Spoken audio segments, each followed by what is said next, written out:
Sometimes you need a fight to make a rivalry a little bit better, especially when the games don't actually mean anything for one team anymore. I'm going to quote the head coach here, say, if that's how they want to get down, all good. We play them again in 2 weeks.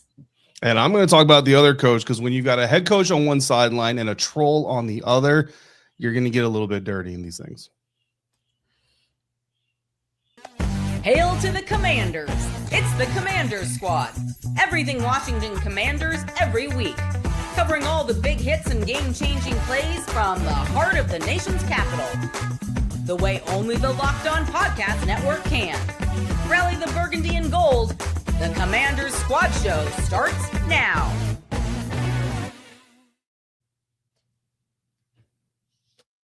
Sometimes rivalries just need one little moment to kind of stir something up a little bit. David Harrison, Melissa Kim, Anthony Armstrong going to join us in a little bit. Nick Ashew. Look, we know that the season is done for the Commanders when it comes to anything involving playoffs, but that doesn't mean that these games at the end of the season against division rivals don't mean something to the players that are actually on the field. Something that we've talked about a lot as we've looked around and gone, how much longer is left on this schedule? We'll look at that brawl. We'll look at Nick Sirianni and Dan Quinn and their responses to how that situation went. Plus, of course, the Marcus Mariota injury, what that's going to mean on a short week with the Commanders playing the Cowboys on Christmas Day. Bill, our running back, our second favorite running back behind Chris Rodriguez, what that role is going to continue to look like the rest of the season, too. And again, look, there are still going to be players that we're going to pay attention to, guys that are going to take advantage of these last couple of games during the regular season for the Commanders. But yes, the offseason is getting closer and closer and closer. We're brought to you by FanDuel. If you want to be right in the middle of the action this season, visit FanDuel.com and place your NFL live bets all season long. Melissa, you brought it up perfectly. That quote from Dan Quinn just feels like it's kind of one of those cliche tough guy, tough coach quotes, but I like it because of the way things went down with this brawl and going for the 2-point conversion and the Commanders clearly had enough of the crap from the Eagles. And look, Nick Sirianni is a troll. Nick Sirianni likes to stir the pot. And when Dan Quinn says we'll see them in a couple of weeks, that's really where this is, where, look, the Commanders won't be playing for a playoff spot. The Eagles may just be resting guys that last game of the season, but that doesn't mean that in a couple of weeks, given what just happened against the Eagles, that there won't be some bad blood in that game to wrap up the regular season. Oh my God, definitely not. When you are a competitor and you play any sport at the highest level like these guys are, I mean, it's a game. Like, I mean, you're playing to win. Nobody's playing to lose here, And yes, Nick Sirianni maybe has not been everybody's favorite unless you are an Eagles fan in the last, 5-6 years or so. But I mean, I love this side of Dan Quinn. Like, you know what I mean? It's kind of like no nonsense, no crap. Like, all right, that's how you want to play. Like, we're going to, like, I know when I quoted him at the top of the show, I was a little more attitudey than he was. He was a lot more calm, just for the record. But, I had to put some sass in there because I feel like that's kind of how this is going to be. You know what I mean? We need a little sass. Like, what that spark that you said, Nick, that you needed at the, towards the end of the season. Mm-hmm. I mean, again, we've been talking about this for the last couple of weeks, how this last 4-game stretch is the divisional playout, whatever you want to call it, divisional end to the season. And so, yeah, I mean, I totally agree that I'm excited, David, as you're nodding there. I think you agree to see them again in 2 weeks on their home turf. But how nice would it be to wrap up the season, depending on who's playing, but even depending on who's not playing, to wrap up the season with a win over the Eagles at the Link? Yeah, I mean, it would be a lot of fun. You know what I mean? It's always good to drive up to Philly and then come back with the cheesesteak and a dub in your carry-on luggage, right? But the move on Saturday night by Sirianni, and he went on this like convoluted analytics, like 19-point lead is better than an 18-point lead, 17-point lead, whatever, like thinly veiled attempt to try to excuse what he did. And, and honestly, I think that's what kind of rubs me wrong about Sirianni the most is just own up to it, bro. Like, if you're going to be that guy, just be that guy. You know what I mean? This reminds me actually a lot of Sean Payton. Sean Payton, when he was the head coach of the New Orleans Saints and I was covering the Tampa Bay Buccaneers, would do a lot of this stuff specifically against the Buccaneers because there was this whole thing where like Cam Hayward is like, oh, the Bucs aren't rivals. Because there has to be a competition in order to be a rival and all this stuff. And Sean would want to kind of dig in and get under people's skin. And and all this stuff, but Sean never shied away from it. Like that's why you have a little bit of you're frustrated by it, but you have respect for Sean Payton because he steers into it. He's like, yeah, like we wanted to embarrass them. Like it's not my job to not embarrass you. It's your job to not embarrass you. It's not a quote, but that's basically Sean Payton's approach. And I'm sure that as the seasons go on, if this thing continues in the AFC West, Chiefs fans are going to find out real quick just who Sean Payton is in those Broncos Chiefs matchups. So with Nick Sirianni, like, bro, just own it. And the thing about Eagles fans is actually it was actually impressive because there were quite a few Eagles fans in the stadium when he was doing this who were kind of like telling other Commanders fans, like, bro, like we're with you. We don't know why he's doing this. Like we don't rep him. Like he's not a representative of us. I've got friends that are Eagles fans who are messaging me is like, bro, what is this guy doing? And all this kind of stuff. So I'm sure there are a good amount of Eagles fans, don't get me wrong, who absolutely love Sirianni's style. But there are also plenty of them who are kind of just embarrassed by the juvenile behavior because, like, let's be honest, bro, like the game got away from the Commanders when the third string quarterback came in. Up until that point, one, you were trailing at halftime. Two, the game was very much in contention until Marcus Mariota went down. And, there's nothing to say that the Commanders don't necessarily pull that thing off if Marcus Mariota is able to stay in that game. And not that I'm a blame the officials guy, but let's be real. There were a lot of really suspect calls against that Washington Commanders secondary down the stretch that led to some very important plays and eventually some very important points. So for Sirianni to try to kind of pull that kind of crap in the situation they were in, it just shows the lack of professionalism in him. And unfortunately, at points, it trickles down to his players when the guy's got a 300+ pound offensive lineman who's like, oh, let me go seek out this 5'8" DB to try to make myself feel better as a man. Like, bro, come on, like just be better than that. Or if not, own it and just say, like, I'm not better than that, and this is who I am, and I'm proud of it. Everybody knows somebody like Nick Sirianni, right? He's the guy you work with, maybe you're kind of friends with, or he's an acquaintance, and you just realize, like, he's a guy you can't associate with too much because he'll stir the pot behind the scenes or go and, like, tell somebody, did you hear what this guy said about you? And you hear what they said? But then you confront them about it, and it's like, no, what are you talking about? No, that's not what I said. Hold on, let me explain this to you real quick.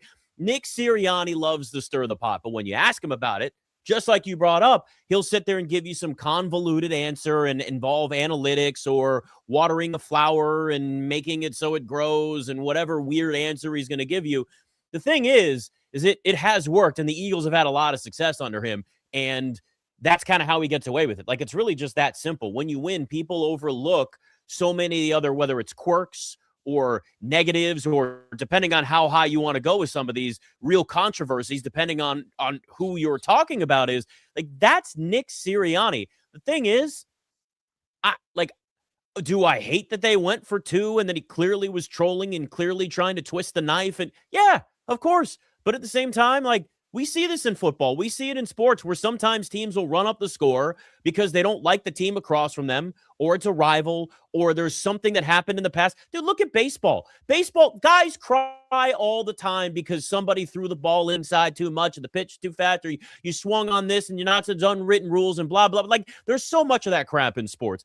In reality, if you're not going to stop him and he's going to go do it, hey, yeah, it's going to piss guys off. Yeah, it's going to start fights. But if you're the Commanders, you're looking around going, hey, man, we had a 10-7 lead in this game. Marcus Mariota goes down, and we're stuck with what we got now. Like, that was this game. That was really this season as a whole, and I get it. There is frustration around this entire Commanders organization with the injuries and with the failures and the losses and the way that this season has gone. That bubbled over into that spot far worse than what it even was when Deron Payne was throwing punches and guys' helmets on. So, like, this is just kind of like encompasses the entire season, and Nick Sirianni saw an opportunity to twist the knife and be a troll and be a jackass, and that's exactly who he was. And Melissa, that's exactly who he is. And I know you like to be the one that says the nicer things, so I'll say it for you. Nick Sirianni's a jackass, and a lot of Eagles fans don't even like him. And I got friends that are Eagles fans because I like to incorporate all types of people in my life, and I even accept Eagles fans in my life, Melissa. But my God, do I hate Nick Sirianni. But at the same time, if I'm an Eagles fan and my team's still winning with him, even if he's a pain in the ass, I'll take it. So I'll be the one that says it for you, Melissa. He's a jackass. Okay. Couple of things then. Okay. First of all right, let's go. In my years of life on this earth, I've noticed that the people, men in particular, who might act like this, have a little insecurities in their life. That is why they feel the need to go out and, maybe be this like macho dude that's like, oh, blah, blah, blah. I will say it, okay? In my past experience with men in my life. Second of all, this is kind of what makes rivalries great, right? This is what makes division. We will sit here and like poo-poo on it a little bit, obviously. But this is why this is so great. That's why these Cowboys Commanders games are so great, because you do see your division rival twice a year. Yeah. And, in my past experience of covering, the Ravens and Steelers, this was always the game where something weird happened where, you would always have that little extra effort, twist the knife, you said a little extra, a little bit more, just because you knew that this was the team that you wanted to beat.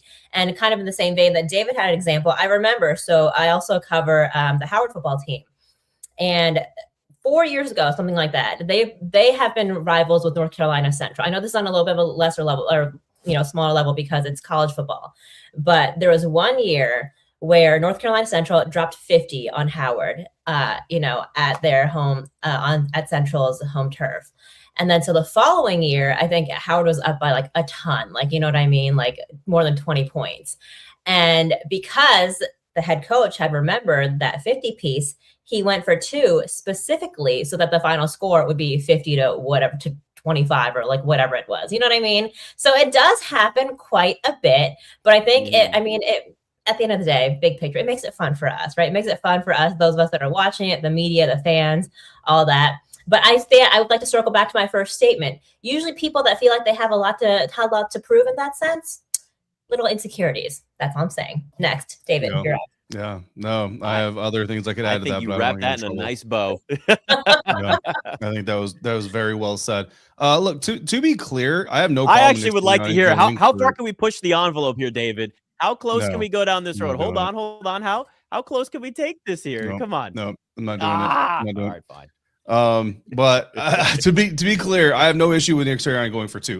Like I said, it's not the action that really kind of bothers me, to be honest with you. Now, personally, it's not a decision I would ever make. I have a little bit of a competitor's respect for the other sideline and all that kind of stuff, right?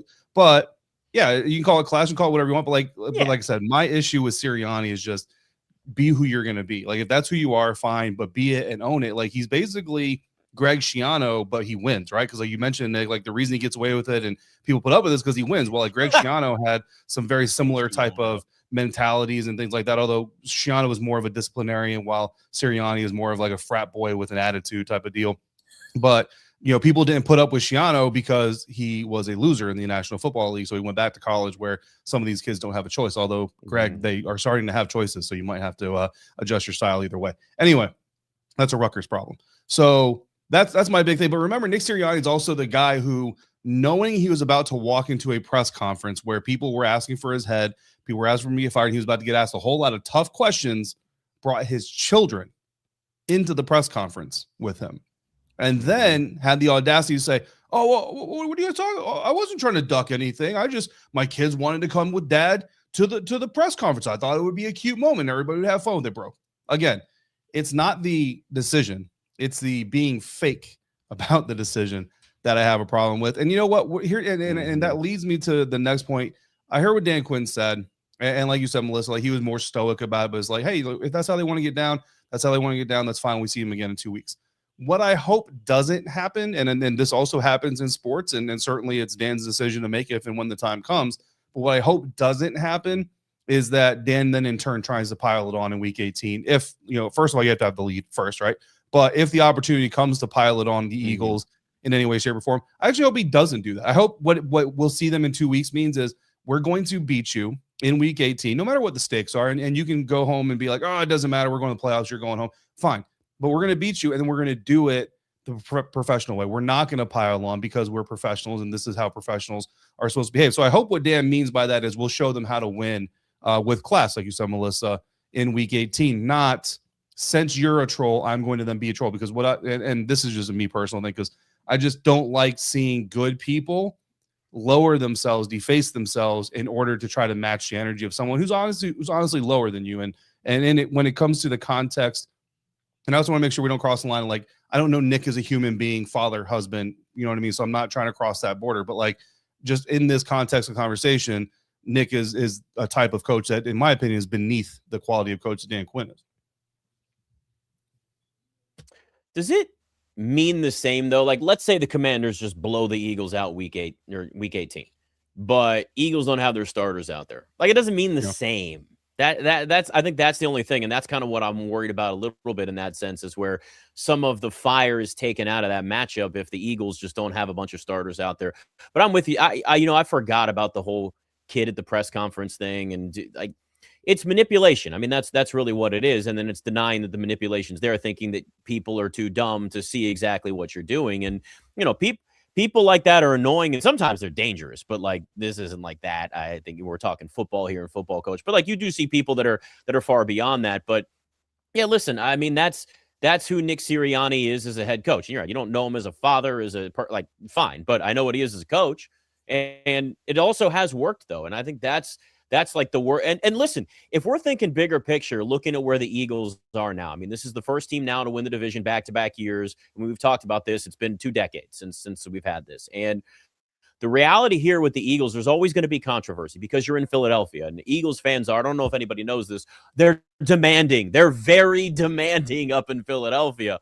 But you've got one of the best general managers in the NFL. You've got a roster that has a lot of talent now, where Saquon Barkley is a year from now, and how Jalen Hurts, develops as a quarterback with likely a new offensive coordinator next year, because it ain't working this year. We've clearly seen that's still up in the air. But the reality is you do have an organization with the Eagles that, despite everything that's around them, Melissa, they are a team that is going to be here for a while, that is going to be a part of the Super Bowl conversation, the NFC East title conversation. And Howie Roseman is aggressive. He's aggressive when it comes to trades. He's a great drafter. He identifies young talent. So they're in a position for this to be something that's going on for a while. And the Commanders aren't just building a team now and looking to build a team as they move forward that's a contender. It's also contending with specific teams that you're going to see. And the Eagles are right there at the top of the list. Yeah, I mean, I think I think we talked about this a little bit last week in post game after the Giants win, or after the Commanders beat the Giants. It's kind of, you're seeing this shift, right, in the league right now in terms of the teams that are dominant. We were in the era of the Chiefs for forever and a day, it seems like, and now that's kind of shifting over now. And in the NFC East, I think about 4 years ago when people were like calling this division the NFC least or whatever they were, you know what I mean? And so I think that the Eagles being as good as they are and the Commanders trying to build something right now for the big picture long-term can only be a good thing for the division. You want your division to be one of the best in the league. And for this one to be where they were just 4 or 5 years ago to where they are now, I mean, yes, it sucks that it's not the Commanders, right, that are kind of in this position right now, that the Eagles are winning back-to-back division titles. But at the same time, I think that it's good for football. It's good for this division to be able to elevate everyone. I mean, hopefully, the Cowboys are fine, like whatever. And the Giants, they have a lot of catching up to do. But I think that this is only a good thing for the division as a whole to be able to elevate everybody's game, because it's not that fun if it's just like the Eagles and everybody else. Like, you know what I mean? I think that this will challenge other general managers, hopefully in this division, to be able to go out and get guys and to be able to, because at the end of the day, when you talk to head coaches and players and all that in training camp and OTAs, like in the very beginning, they all say the same thing. Our goal right now isn't thinking really, longer down the line. Like, everyone says we want to win our division first. And I think that that is a really important perspective to have, especially right now, again, as we are nearing the end of the season. Yeah, I don't know, Nick, that I fully buy into the Eagles are going to be in this discussion for a while moving forward, because really, when you look at what's going on with the Philadelphia Eagles this season, they're very much benefiting from the fact that everybody else in the NFC East is having a down year. I think every single team in the NFC East, including the Eagles, and actually, Hard Knocks agrees with me because it was part of their narrative in their last episode on Tuesday. But every single team in the NFC East is not happy with the way that this season has gone. The Dallas Cowboys thought they would be better. The Washington Commanders certainly thought they were going to be better. And even the New York Giants, like, especially when you look at what Jackson Dart, Cam Scadaboo were doing, if Malik Neighbors doesn't get injured and all those things. Like, I'm not saying the Giants could be competing for the NFC East this season, I don't think, but certainly maybe Brian Daboll has his job at this point in time on the calendar. And the Washington Commanders are going through all the injuries they go through. This stretch might be to determine the NFC East division, and those things obviously go a little bit differently. I think the Eagles are very much a team that are lacking in leadership. You know what I mean? I think they're lacking in leadership in the locker room. I think they're lacking in leadership in the coaching staff. And to what you kind of just said, I think Howie Roseman, I mean, truthfully, might be the greatest general manager we've ever seen, considering what he's been able to achieve with a group that is as disconnected and disjointed as the Philadelphia Eagles are. Because even last year, their last Super Bowl winning season, don't forget, week 5, like entering October, people were asking if Nick Sirianni was going to survive the season, let alone, go to another season, go to another Super Bowl and things like that. So, I think a lot of this winning is happening in spite of everything going on inside the organization. I'm still standing firm that I think A.J. Brown is going to force his way out of the organization this offseason. You watch all the clips, you watch all the interviews and everything else. I think Saquon, Devontae Smith, and A.J. Brown are very much connected, and I think Jalen Hurts is the odd man out, stuck in the cold, looking on the outside, looking in. When you have a team that has a quarterback that nobody wants to follow for whatever reason, I think it's a problem, and I don't think you have a head coach or an offensive coordinator that knows how to unite them. So I think the Eagles actually have a lot of problems internally. This season specifically, they're benefiting from a down year across the NFC East. But I also think, and this is what makes a guy like Sirianni dangerous, is once you get to the tournament, all that stuff goes out the window. Like once you get a team into the playoffs, nobody cares who likes each other. Nobody cares who went to whose house for Christmas dinner. Nobody who cares who's on whose birthday, present list. It's all about getting that Lombardi. And that's when guys like Jalen, AJ, Saquon, Devontae, like they all put that stuff aside for a month and a half or so of football, and they just go out there, and that's where the talent on the roster really outshines the deficiency in the coaching staff in the front office. So that's what makes the Philadelphia Eagles dangerous. I just don't know how many times they can continue going through that, because looking at it right here, like even while the Eagles are sitting atop the NFC East, given everything that's happened this season, they have the 3rd easiest strength of schedule this season as well. Yet they just won their 10th game here near the end of December. So that just kind of demonstrates like this is not a juggernaut championship team. This is a team that's very much benefiting from the chaos around them while they're trying to survive the chaos within them. But see, I think that that's such a great point, though, is that they're overcoming all of the deficiencies that they have, and yet Howie Roseman has still found a way to build a team that does it. So it really does point to how great he is as a general manager. But yet, how you're right, like they are lacking leadership, a head coach and quarterback. You got two guys. It's like you got receivers that aren't buying in because they're not getting the football. You got a head coach that sit here and loves to stir the pot and troll. And it's like the Eagles still find ways to win. It pisses me off, but like the reality is like that is still what we're seeing. But yes, with more leadership, you might see an Eagles organization that's at least a little bit more consistent. All right, Anthony Armstrong is going to jump on with us next. Plus, one positive sign that clearly shows this Commanders team isn't just mailing in the last couple of games in the regular season. It's Commanders squad.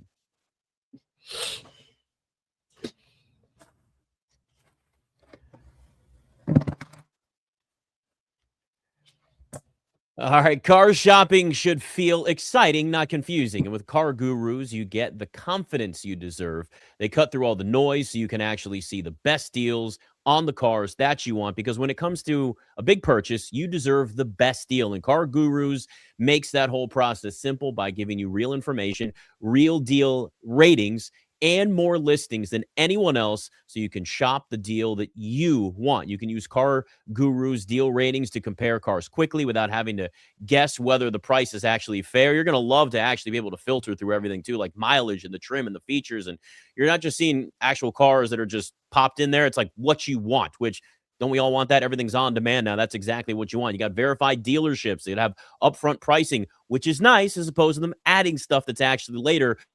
CarGurus connects you with the trusted dealerships for a transparent and hassle-free buying process. With over 4 million listings, the most of any major online automotive marketplace, you'll always find the best deals. Shop the way you want with the tools, the data, the unbiased deal ratings that make it easy. Buy or sell your car today. CarGurus.com. That's CarGurus.com. CarGurus.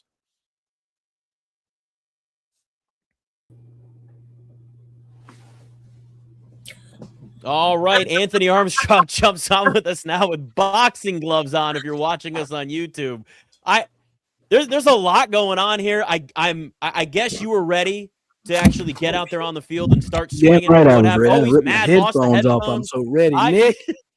Daggone it. No, You were going back to your playing days, weren't you, when you saw that fight? I can't hear me. Look, that scrum that happened over there, I heard it was 6 flags and a hat or something like that. All the flags that were thrown. Good to see y'all. I am ready. I'm ready for the rematch in Philly. I'll tell you that much. And old Sirianni was being a Richard with that 2-point conversion opportunity there. So I think y'all picking up what I'm putting down with that one. Yeah, you got him in 2 weeks. You ain't got to do all that, Nick. But hey, it is what it is. How y'all doing? Good. Happy holidays. Keep the boxing gloves on, man. Keep them on. Well, you know, I could rock one. And they got a heavy bag back here too, man. So if you need somebody, man, to put me in for a play. Yeah, I got gloves downstairs. I got boxing gloves too. Go into the link.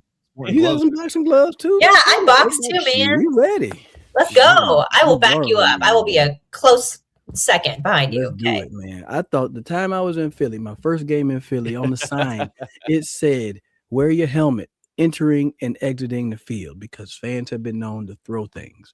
And I thought it was funny. I took a picture. And I went out there and I warmed up and I'm running around and I'm in my same little side as I normally do, got my headphones on. And then out of nowhere, bam. Stop. I'm like, oh my gosh. I'm like, what the hell is that? I go up the tunnel. I just walk up. I start walking up the tunnel. I'm thinking, 1, ain't nobody in the stands. 2, somebody got a hell of an arm, because that's accuracy. And then I can't hear in my ear, right? So I'm thinking I'm deaf. I don't know what's going on. I turn around, it was Mr. 8 to the 9 himself, Santana Moss, was trying to get my attention. And he's never accurate throwing the ball, but that time he hit me right in my right eardrum. And the Beats headphone was so lodged in my head, Melissa. I was like, I'm a part speaker now, right now. I was like, dude, you about killed me with that. I thought a fan hit me with a battery, but hey, it is what it is. No, truly. Oh my gosh. These are the great stories that we want to hear. Yeah. Oh, and on the way to the stadium, I swear a nun flicked me off in Philly. Man. I'm telling you, like, man, not very godly. Not very godly. Hey, man. Listen, I think what that's like, the Philly, when you think about the great fan bases, right? Just in like all sports, Philadelphia, New England, I feel like those are two of the top ones, right? Where that the fans are literally going to war every single time. Then a lot of other fans. I mean, those are the two that just come to mind right now. SEC Raiders football fan bases. Yeah. Raiders fans are good. Like the Black Hole, like that one is one where you're like, oh, it's kind of scary space to be in, especially when it was in Oakland. You know what I mean? Oakland Coliseum, that Black Hole, that right there is something. Hell, even in the mall in Philly, I remember going to Philly when I played with the Dallas Desperados, me and a teammate, another young guy from the South, Bobby Keys, shout out to him. And we were just some young, bright-eyed, happy to be playing pro football guys, right? We're going to this, it was some underground mall in Philly. And we go in there smiling, and wasn't nobody smiling, y'all. It was just like a grim place. I was like, oh, we are not in Dallas anymore. We are in Philly. We better like put a mug on our face and then go get a cheesesteak and then just, try to be like the people. Yeah. Listen, I think we can call Philly fans notable, notorious, even legendary. I don't know if I'd call them great. You know that you're an influential fan base, though, when media members have to consider how they travel to cover a game in your city because of you.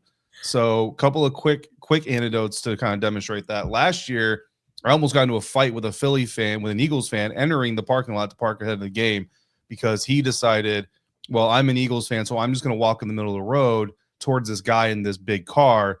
And he didn't realize that the guy in that big car was not going to move for him, would lay on the horn, do what the nun did to you, Anthony. And then when you decide to run your mouth, say, hey, dude, I got time. I'll get out of this car right now and we can find out what it's about before I go to work. And I'm not going to have anything wrong with my outfit for the game day when I'm done with you.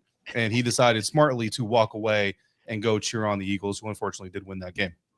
So that's story number one. Story number two is the Eagles media parking. They used to make us park with the fans.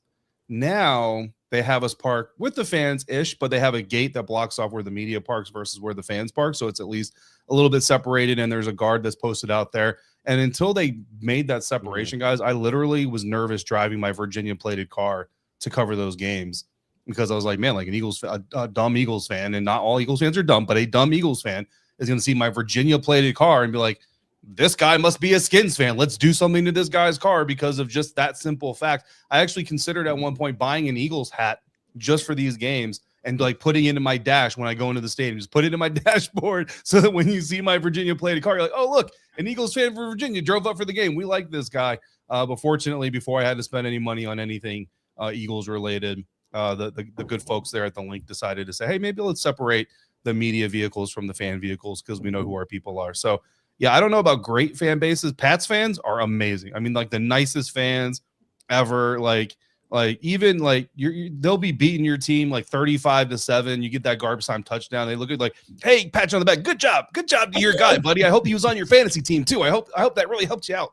Like Eagles fans are great. Chiefs fans are cool. Broncos fans are cool. Raiders fans are dope, of course. Even Cowboys fans, like Cowboys fans, even them, like they just understand like their team is kind of historic, and so they kind of wear that as a badge of pride. And you know, for the most part, again, there's bad eggs in every batch, but for the most part, they just kind of act like their team is better than it is, but it's because of the history they try to represent in that. I believe. Yeah. Anyway, I can agree with that. And it's tough to hear that even the media is getting roughed up. Hell, that Philly is. I get roughed up, Anthony. Well, I will say that you're not getting roughed up. I kind of like the fact he was like, we can handle business. I'm not on camera. We can do this before the game. I like that. Philly is another game where you don't bring family members. Like every other game, people will fly their wives out there, the kid, mama, grandmama. But Philly, y'all stay home. Don't worry about it. Just watch it on TV because they are going to harass your family members in the stands. Like seriously, it's a thing. It's notorious, like you said. It's well known. Like going into the week, like veterans are telling rookies, "Hey man, don't tell your girl to go down." Matter of fact, we was at the game and they had us in the Legends suite, and I'm gonna quit hogging all this airtime. And somebody brought an Eagles fan in there, and she was annoying. No. Yeah, well, they didn't last. They got her the hell up out of there. I was like, look, I'm like, bro, you can wear your jersey, that's cool, but don't get up here talking about EAGLAI, whatever it is. Don't get up there chanting nothing. We'll throw you out the window. And no, that's what we did. So nonetheless, we took care of it. We took care of business in the suite, Nick. Well, listen, there's a certain point where, like, if you're an Eagles fan and you're going into a whole bunch of Commanders fans or Redskins fans back then or whatever it was, and you're just trolling, you're gonna get kicked out. But you know what you're doing, right? We were talking earlier before you got on here, Anthony. Nick Sirianni knows how to stir the pot. He's a troll. That's exactly what that 2-point conversion was. And then, as we've all seen, he loves to be the guy that'll stir the pot behind the scenes and talk about somebody behind their back. And then when you actually confront them about it, like he's asked about in a press conference, he's like, I don't know what you're talking about. This was the analytics actually said that if you look closely in the percentage and the metrics, and it's like, no. You were trying to run up the score, shut the hell up, and just admit it. And then, you know, David brought up a great point that Sean Payton will actually just like admit it. Like that's what he does versus Nick Sirianni would rather bring his kids to a press conference, prop them down on his lap and be like, oh no, everything's cool. Thought this would be cute. We all know what you're doing. And I think that's what makes it the worst. It's the guy that you work with that you know is going to management and talking about you behind your back. But then if you ever say anything to their face, they're like, I have no idea what you speak of. How dare you? That's not me at all. And that's what makes him so much more annoying. I agree. 100%. 100%. I wouldn't say you need to go out and put, his face on a punching bag like the Eagles did with the Cowboys, or the Eagles students did with the Cowboys fans, nothing like that. But hey, if he happened to be on a tackling dummy, I wouldn't be opposed to it. If you happen to throw an incomplete pass to the sideline and, hit a headset, I wouldn't be opposed to it. You know what I mean? Sometimes you got to send those messages. Sometimes you got to do that. Just let them know. Like we don't respect it. We understand you beat us, fine. You beat us, but you don't got to be dirty about it. You don't got to be disrespectful. And that right there, it heightens the rivalry and it makes it that much more feisty. But I think it is really lame to do it when the other team is. We don't even got our people out there. You say, why not be mad? And I'll say this as Jermaine says in the YouTube comments here. Yeah. What did you say? And listen, I said that earlier. I said, listen, in the end, if you can't stop it, you can't stop it. So like that still exists. It's like unwritten rules in baseball. I can't stand those. I get so annoyed with the crying about, well, you shouldn't have swung on a 3-0 Shut up. Like, but at the same time, it doesn't mean that Nick Sirianni isn't also a troll. Like, both can be true. Nick Sirianni can be a troll, and you also have to actually stop the 2-point conversion.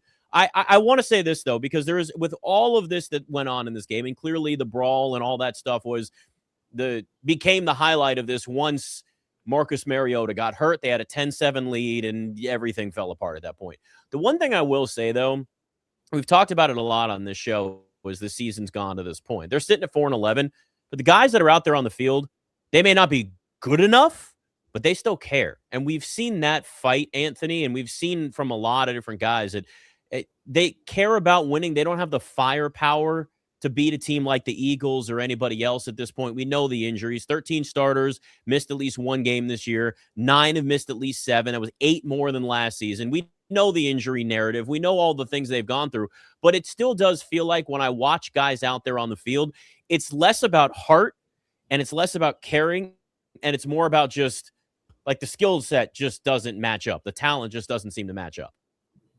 I mean, I can see that. You obviously know you got.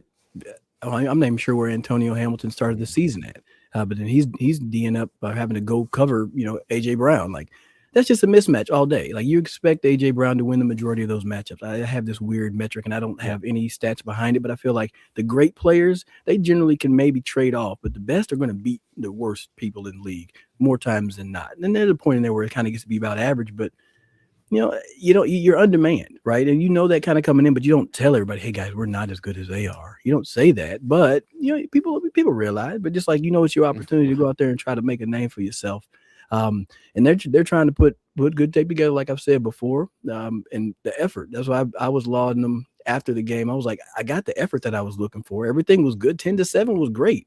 I mean, everybody was hyped when that first fumble happened. I love seeing Kane Madrano's name pop up, and people giving him some love on the sideline.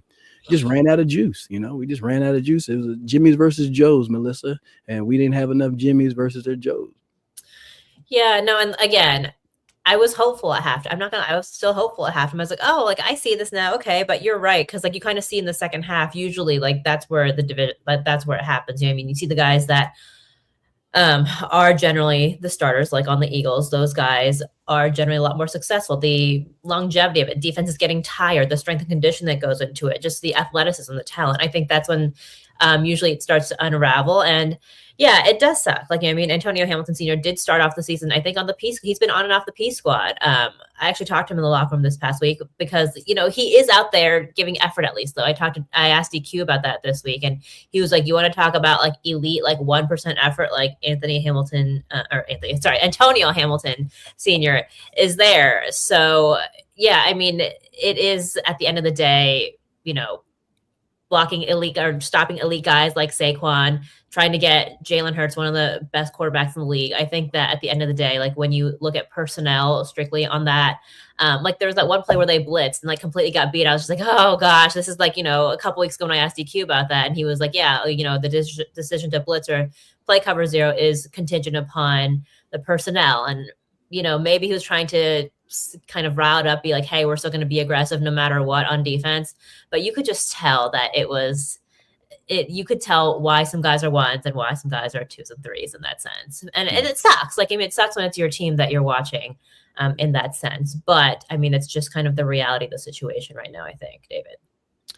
Look, it's a hard game. It's a hard game to play. Professional football is difficult, right? Like, Anthony, I'm sorry to surprise you with this take, but the NFL is hard. The NFL is hard.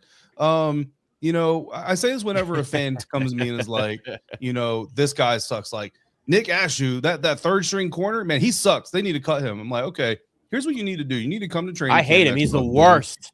Yeah, you need to come to training camp next offseason. You need to watch that cornerback that you say suck.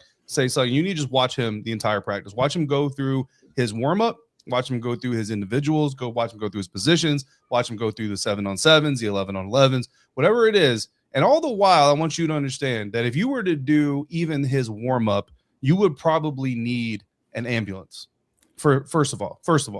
Second of all, I want you to just marvel at the amount of athletic ability that this individual that you call sucky has, and realize how talented you have to be bad in the National Football League. Like, the NFL is hard. It's a hard job to get. It's a harder job to keep. And it's an even harder job to be good at, which is why I think that when you have these good moments and you have these good players, you should appreciate them even more, because it just kind of shows you. And this is why I hate when people say they're playing a children's game. This is a grown man game. The NFL is a grown man game. It looks a lot like a game that children play, but it's a grown man game played on the field and run by coaches that are playing 6-dimensional chess. Like, this is there's no child in the world playing the same game, even though it might look similar. Okay, so I think it's incredibly important. But then, yeah, like a game like that shows why this game is so hard and why it's so hard, and why Howie Roseman deserves so much credit as he does for building successful roster after successful roster, because it's incredibly difficult to find those people.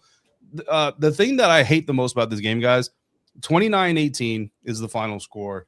And obviously, in the end of the game, things just went completely out of hand for the Commanders. They lost a grip on literally everything, including Eagles players, and I completely understand that. But, guys, this is about three quarters and a little bit of change of really good defensive football that we saw from the Washington Commanders against Jalen Hurts, Saquon Barkley, A.J. Brown, Devontae Smith, and Dallas Goedert. Like, I know that O-line was a little banged up, but this is an Eagles team that had all of their weapons on the field.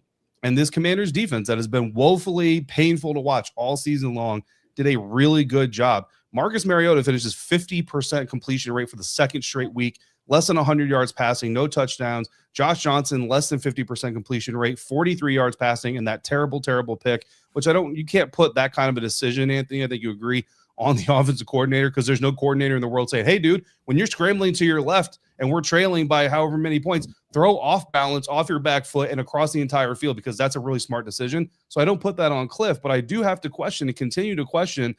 You got Terry, bro. You have Debo. You got all your running backs. You don't have Zach. I got that. Noah Brown, I love Noah, but he's not that big of a difference maker that 2 weeks in a row against fairly vulnerable defenses, you can't get a quarterback to complete more than 50% of his passes and generate even a little bit of offense without a fumble happening on special teams or a punt return. So that's honestly where my issue lies, even though the 29-18 score and stat box is going to tell you, and the fourth quarter lowlights are going to tell you that this defense crumbled. My issue is with the offense. I like where you're going with that. I was talking with someone up there in the booth. I think it was Josh Morgan. He was former, he played in the league, played receiver, right? DC guy. He was up there, former Redskin, teammate of mine. And we were both just going on about like, oh man, we recognize that play call, that certain concept to start the game. He's like, yeah, you see that one or this one. And we're kind of recognizing what we see. And we're mentioning like, it's not an offense where they give Terry his easy 3, 4, 5, 6 catches. If you look at Justin Jefferson, you look at what's the guy, the Bengals, the other LSU guy, I cannot think of his name. Yeah, Jamar. There you go. You looking at him. Their offensive coordinators scheme them up to get 5 easy ones. He's like, oh, how is Jamar Chase in the slot against a linebacker? Like, that doesn't happen for Terry. Terry has to get his on the outside as the offense goes and as the game builds out. And that's kind of what this air raid system is by trade. I mean, I played in it in college. My OC drove down to Lubbock to sit in with meetings with Mike Leach and Cliff Kingsbury as a quarterback to learn it, and then drive back up I-27 to install it at West Texas A&M. So I understand how the offense goes, and it's not one where you're just like, I'm going to go to him every time. It's what the defense gives you. But I would say you need to play a little 6D chess. I love that term that you use, and just give my man a couple more catches, right? Terry is so impactful with this team. You got to get him an opportunity to help be more impactful for your offense. He should get a target or a catch every damn drive. Like, give the guy the rock. You see what he can do. Hell, Josh even said, I haven't seen a 50-50 receiver since Larry Fitzgerald. And he was talking about Terry McLaurin in that sense. I'm like, I can totally see that. Like, he's a guy that goes and gets the ball regardless of the matchup, regardless of the quarterback. He's had all of us throw him a pass, and he's actually got a touchdown from all of us in his career, it seems like. Terry McLaurin is that damn good. And you need to retool or find somebody who can understand that and understand what value you have in 17. We've seen what value, how much his impact was felt when he wasn't on the field. And now you see how much it is when he's on the field. And I think DQ needs to take that into consideration and say, hey, man, these last 2 games, let's find a way to get 17 involved much more. I want to see him have 10, 12 targets, right? Not just go balls, but like scheme him open, get him some touches, Nick. I want him to be able to eat and be impactful. Yeah. Can I let me say one thing real quick, Nick? Like, and now, Anthony, I think Anthony, you'll appreciate this. Whether it's the next 2 weeks, honestly, the next 2 weeks you can't build any positive habits for 2026. I don't care what anybody out there is going to say, but something's got to change with this scheme offensively in the offseason. Whether Cliff is around or not is not my decision, but if Cliff is back here, there's got to be changes to this offensive scheme because Terry McLaurin can do a lot more than run 80% of his routes as hitch, digs, and goes. Like the dude runs an occasional post, an occasional slant, an occasional drag, sure, but about 80% of his routes are hitches, digs, and goes. And this man is capable of doing way more than that. And to your point, Anthony, like AJ Brown gets 9 catches for 95 yards against this Washington Commanders secondary because the Eagles understand and recognize how impactful he can be just as a momentum builder. 9 catches for 95 yards, no touchdowns is not that great of a stat line for a guy with the talent capabilities of AJ Brown. But you see the momentum it helped the Eagles build while they were doing it, and the emotional uplifting it gave him. And Jalen Hurts ends up completing all but 8 of his passes with a 100+ quarterback rating, 185 yards, 2 touchdowns as a result. So like you said, I mean, Marcus Mariota, man, I love Marcus, but 40 of his yards, of his 95 yards, came on one play to Terry McLaurin. And you love that deep side, left side shot to Terry McLaurin. But man, the Eagles only gave it to you one time.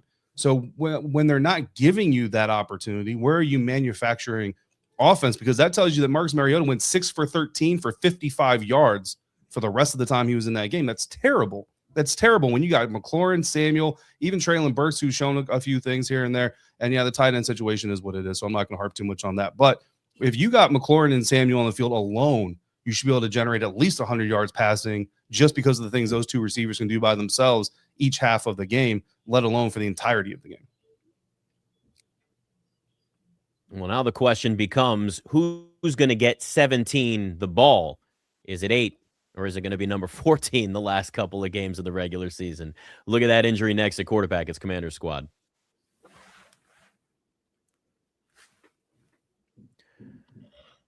And NFL Sundays move fast, one big play, and suddenly everything feels different. And that's what makes live betting with FanDuel so exciting. You're not just watching the game, you're actually reacting to it in real time. And with FanDuel, you can place bets as the action unfolds. Every drive, every momentum swing, every highlight moment. Live betting is best when the game starts to shift. The receiver gets hot, a defense tightens up, or the momentum flips after a turnover. We saw plenty of that yesterday. FanDuel gets you in on the moment. You jump in with the live spreads and the money line, adjusting instantly. Player props update as guys start to heat up, and you can even get a next touchdown score, drive results, totals, all of that. It keeps you locked in with every snap, every possibility, even if a game's a little bit of a blowout too. So if you want to be right in the middle of the action this season, visit FanDuel.com and place your NFL live bets all season long. FanDuel, the game moves fast, but so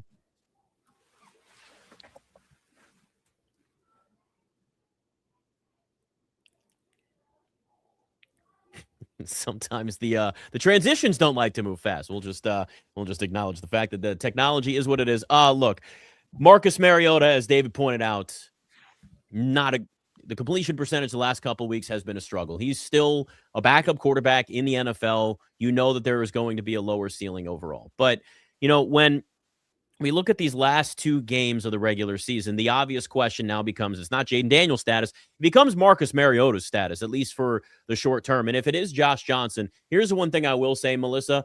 Josh Johnson is a veteran that has played a lot of, or at least been on a lot of NFL teams, not a ton of starts necessarily. But I'm at least going to say this, because I know people are going to sit there. Josh Johnson has made one hell of a career for himself. For somebody that has lasted in the league this long and played for so many different teams and stretched his career out to nearly 40, the way that he's done it, it is for him to be a third-string quarterback on this team. Again, I know the last 2 games don't mean anything other than draft positioning. We want good losses. But to at least have Josh Johnson out there at quarterback, you got a veteran that has been around this league a long, long time. Yeah, so I have been on teams that have had the Josh Johnson experiment as your third string quarterback before. I've not been on them. I've covered them before. And in that, the Baltimore Ravens, our neighbors to the north, he was the backup to Lamar Jackson and Tyler Huntley, and was used quite a bit in some of the seasons that I covered over there. And look, could not be the nicest human being. Couldn't be a nicer human being, right? I remember talking to him once in preseason, and I was like, bro, look, we're like the same age. And like, I get up like after a Pilates class, a really hard Pilates class the next morning, and I'm hurting. Like, are you not like, is your body not hurting? And he's like, listen, he's like, I get a lot of massages. I do a lot of body work. And I'm like, but why? Like, why not? Like, why are you still doing this? And he's like, I love the game. He's like, how can you not love this? And I was like, he's like, I'm going to hang on to this for as long as my body can possibly handle. You know what? Respect. I respect that so much, because you don't see a whole lot of like late 30s. I mean, I guess Philip Rivers is, you know, beating father time right now a little bit, but you know, you don't see a lot of guys in their late 30s, early 40s really going out there and taking hits and all that stuff. So total respect. But in that same vein, DQ was asked this past week whether Sam Hartman would see some time in these last few weeks, and he was like, nah, like, no, like, we're not doing that.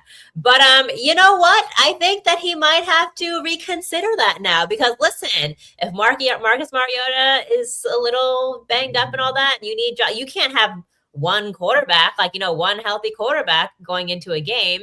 So Sam Hartman fans may have to rejoice a little bit that we may see him play in a week 17 or week 18 game, maybe a snap or two. Who knows? They may not sell them tickets then. They may be like, Sam starting? Shoot. They may run the promo, man. Run the promo. Just run it and just put Sam Hartman's face out there. You're gonna get a lot of people in the stands just cause. I told y'all before, I had people down in Texas messaging me, hey, who is this quarterback with the Commanders? It's 14. I'm like, who? They're like, Sam Hartman. I'm like, oh, that's Sammy Heartthrob. Yeah. Listen, like we all mentioned, the hair does something for people, and you know, not my style really, but I can see what he does for you know, a certain part of the population for sure. And like, you know, great on camera, great with fans, you know. At this point, why not? You know what I mean? Why not? Great with the football too. He needs to be great with the football if he gets out there. Hell, he needs to be great with the ball. Deliver that thing. And I would joke, if I was on the team, I'd be like, man, you got great hair. But I need you to throw me a great fade ball right here, okay? Hook me up with a little post route. And you talk about old folks getting to play the game, man. I respect Josh Johnson like crazy, because you know, I would love to still be running around out there, but yeah, you don't bounce back the same. Like, my toe hurts right now. All I did today was walk around, y'all. My toe is killing me. So I could not imagine having to run some route, Dave. Josh Johnson threw 9 passes last night, and when we came in the locker room, he did his post-game scrum at his locker. And when I tell you, this man literally stood up from the massage table to a scrum to do his interview. I'm telling you, this man stood up from a massage table, literally was getting treatment, was like, y'all ready to do this interview? Yeah, we're ready, Josh. All right, cool. Stood right up from the massage and did his interview like a vet. And then like a vet who has been doing this for a very long time. Listen, if Sam Hartman gets some burn here at the end of the season, Melissa, there's gonna be a whole lot of football fans out there who want to know why their wives suddenly want to go to football games. And it's good for the Commanders. Wait till they find out he's also really good with kids. Yeah, that's really going to send people overboard as well. Look, I'll tell you one thing. If you get Sam Hartman in a game this season, Nick, I can guarantee you at least one thing from watching him in preseason and watching him in practices before the preseason games. He's going to put the ball in the air. And I mean, I don't know who's going to come down with it, but he's going to put the ball in the air and it's going to go deep. And at least it'll be fun to watch. Give me some excitement, Look, man. We saw preseason. He was listen.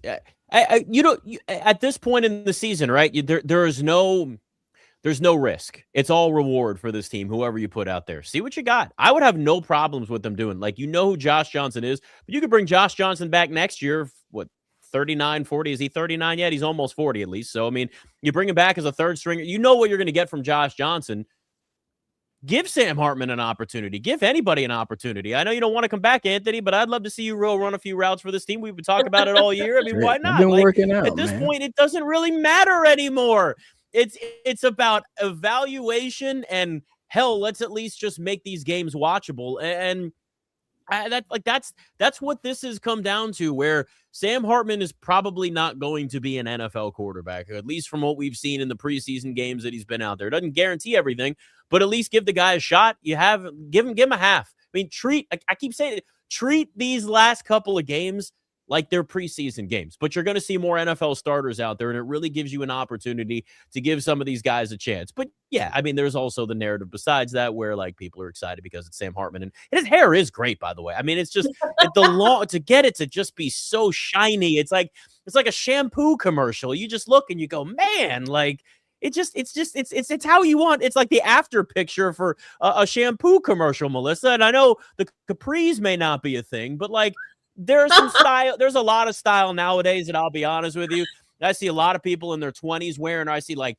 kids that are in high school, and I'm going, I wore that in middle school. Or I see the mullets and the mustache, and I go, that's how my dad used to dress. So it's all just cyclical in the end. We all are just wear the same stuff generation after generation, and some of it just looks dumb. I've just gotten to the point where the first time in my life I look around and go, I don't like the style that we got coming out today now. So I'm probably not going to partake in anything like that. You'll never see me in any of those capris. I can promise you that. Okay, couple things. Fashion is always cyclical. Like, I mean, it definitely is. It always repeats itself. So we're definitely going to be seeing stuff that we wore in high school for sure back. Listen, for people that are confused about why we're talking about capris. So like in the chat earlier before the show, I was like, love Sam Hartman, but I hate those freaking capri pants that he wears because I think they look dumb. And like Cliff wears them too. And like, respect, like whatever, maybe your ankles need to breathe. I don't know what it is, but are you wearing pants or like not? Like, are you wearing pants or shorts? Like pick one, you know what I mean? I hate that capris are back. Actually, an actual football comment though. So on Fridays, or usually like, the walkthrough day, the quarterbacks do this drill where they try to throw a ball into like a trash can that's in like the far corner, right, of the field. And I will tell you, like, I always try to like shoot them and stuff like that because I like want to go back and kind of like watch their arm or like whatever, or like kind of the trajectory of their throw. And Sam Hartman consistently makes the ball gets the ball into the trash can. I've never seen, I think I've seen Marcus close once, but I've never really, I think David Blau made like one. Like, I mean, the coach is partaking in it too because it's like a fun little drill. But like Sam Hartman has gotten the ball into the trash can more than any guy I've seen this season. For what it's worth. Does that translate to on the field? Give him a shot. You know what I mean? I'm a big proponent of all that. Like, I feel like why not at this point? You know who else hits the trash can a lot? Who? Quarterback coach David Blau. And listen, people joke, but if David Blau wanted to sign like a 2-week contract, strap him up. Let's I don't do know it. What number you give him, but I'd be all for it. Shout out to Carrollton Creekview, Carrollton, Texas native David Blau. He went to Creekview, which was my rival high school. Not at the same time. He's much younger than me, but David Blau. He's a good young coach. Marcus dropping the ball in the bucket. That's a little fade drill. They try to see who can drop the ball in that back corner of the end zone. If they get to the red zone, we might get to see that action in the game. You know what I mean? So let's put a little drive together. Yeah, I think the more and more I think about it, the more and more I want to see Sam Hartman get this start. Why not? Let's just get the dude out there. I think we're at that point now where why not?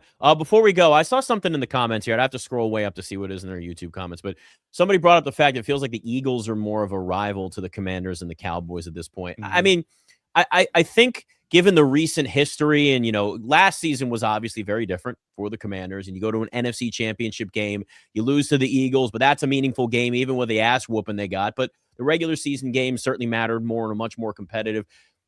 It's hard for me to like shift it because there's so much history with the Cowboys and Redskins, and then Cowboys, Commanders now, and we'll see them.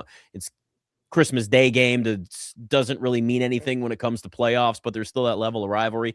I don't know. It does kind of feel like it's at least maybe this is sort of one of those short-term things like living in the moment, Anthony, but it kind of feels like the Eagles are like viewed as more of a rival by the fan base, but I don't think many Eagles fans look at the Commanders necessarily as a rival because we haven't seen this Commanders team do what they did last year consistently. I think it could get there, but we're not there yet. But like from your perspective as a player, having played in these games against all these different teams, it's just kind of, I feel like all of the NFC East is in a very weird spot right now when it comes to these rivalries. Yeah, let me give you a little breakdown how this thing works out.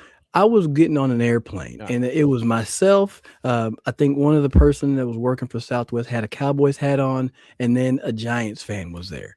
And we all three were able to say, hey, you know, good luck this season. And we all in unison said, not Philly, never Philly. We did that, never Philly. So it's a constant dislike that we just people don't like Philly. And I think it goes back to the fans. So we're like, no, we don't like Philly. I think the rivalry aspect, like when I first got to Washington, I learned about the hate Dallas week because frankly, on the other side, it wasn't there. Like Dallas never had a hate Washington week. So it was always a one-sided thing. But I understand the historical ramifications behind the rivalry with Dallas. I get that. But now it's more of a dislike, and it's just like we just don't like Philly. Period. Like I can deal with it. I can sit down and have dinner with a Giants fan. I can sit down and have dinner with a Cowboys fan. Yeah, we're gonna bug each other a little bit, but I am not inviting a Philly fan to dinner. I said good morning to a person, and then I realized his hat said Philadelphia, and I said, never mind, give me that back. I walked him down, Melissa. I said, hey, bad morning. Said good morning earlier. I retract my statement. No, it's so funny because last week I was with Sam Cosme because he was volunteering at the airport with Special Olympics, and you know he's like doing people obviously he stands out kind of, and he's like trying to like help people like navigate their way with like the Special Olympics people like figure out Dulles Airport, which is a nightmare. And a guy with a Eagles hat walks by, and I'm just watching. I'm just like, is Sam gonna say hi to him? Like, what's gonna happen? And like they both kind of did like a kind of like weird like corner out of your eye look and kind of like a nod, like maybe like okay, I see you exist too. And the guys went about their day, and like I talked to Sam afterwards. I was like, I see that you didn't say hi to the Eagles fan.